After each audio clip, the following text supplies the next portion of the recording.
And welcome back. How are you doing today? Thank you very much. If you watched the last show, we went over some of the improvised rack systems. Unfortunately, I had a kind of a crappy camera at that point, so it was a little shaky. I had some advice brought up to get a tripod, which I will do once I get a chance to go shopping again. If you'll notice two different things today. One, my hands are free. That is, this time I'm not alone. I got my beautiful wife working the camera right now, and she's able to help me out so I can show you some of the things and not have to balance out, which works out a lot better on my end. The second thing you may notice is this absolutely beautiful albino ball python. Her name is Eevee. She is obviously not the size to breed this year, but we will be getting her hopefully up to weight within the next year or two, and breed her into the system there, and I'll get more into the genetics and what types of breeds I plan on doing in the future episodes. But for now, what we're going to do is, yesterday I had the arrival of the coconut husks that I'm looking to use for substrates for all of the enclosures here. Because right now the enclosures, some have aspens, some have wood chips, one has coconut cust.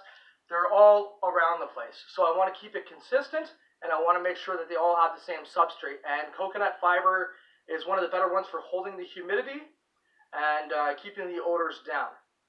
Now, before I start, I'm not going to want to hold Eevee this time, so I'm going to pass Eevee over to my little helper, Madison. She will watch Eevee while we do the video itself. There we go. All right. So what we're going to do is I haven't used the coconut husk before. It needs to be moistened before it gets put into the environment. So this is Eevee's container.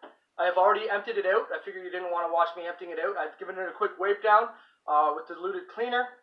I have cleaned out her hide and her water dish right here. They've already been cleaned out, sterilized. Now what I'm going to do is the coconut husk I've purchased was purchased on eBay. It is 5 kilograms. Compact. It's 11 pounds of coconut husk. I've never used it before, so bear with me. We'll see how it goes. On the same order, I also ordered some vermiculite, which we will be using in the incubation process. I'll go over the vermiculite, how we'll use that, how we'll use the incubation for the eggs and that. But I just figured I'll stock up, get everything on hand, so I don't have to scramble in the long run. I want to make sure we have everything that we need prior to getting into it, rather than having to react to everything.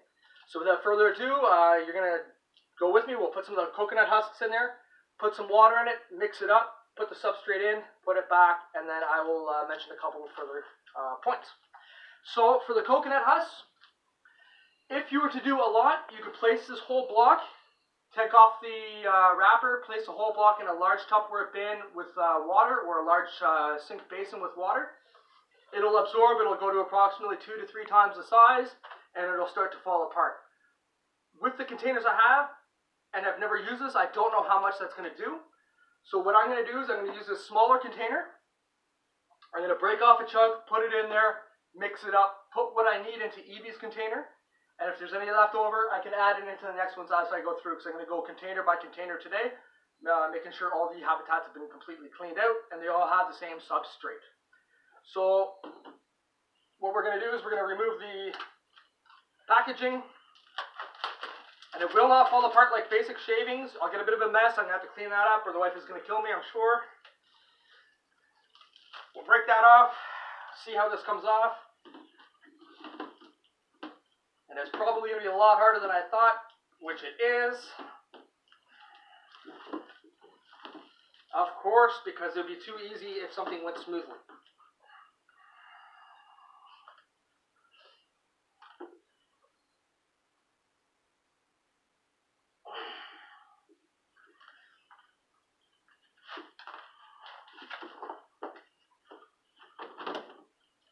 Alright, there's a big chunk right there. I'll do another chunk right here. Well, you know what? We'll see how much that goes, and we'll go from there. I don't want to bore you all while I'm screwing around with this. But as I mentioned, all these videos will be unedited and unscripted. So I may look like a jackass some of the times. I may not others. And we'll see how it goes. So I've gotten water here to mix with it. It's just water inside of there. And the water itself is approximately 80 degrees. You don't want to go cold water. You don't want to go too hot because this is what's going to be in the snake's environment. I'm going to pour some of that in there. Hopefully it'll saturate in. And we'll have to see how it goes. Now the benefit of using coconut husk is after it saturates and mixes in, this is actually a lot more messy than I thought it was going to be. Once it mixes in and expands and you use that as a substrate, when you change over from using this as a substrate, you can use the leftovers instead of throwing it into the recycling or compost. You can actually use that as a mulch for the flower beds because it holds moisture really well and it's extremely good for flowers, whether it's inside the house or outside in the gardens. If you're using it after it's been in the snake beddings, I suggest you use it outside of the house, inside of the flower beds or anything like that you have. Alright, so while I wait for that to saturate and break up, it is actually a fair bit messier than I thought it was going to be. But we'll try that. There we go, it's starting to break up a little bit.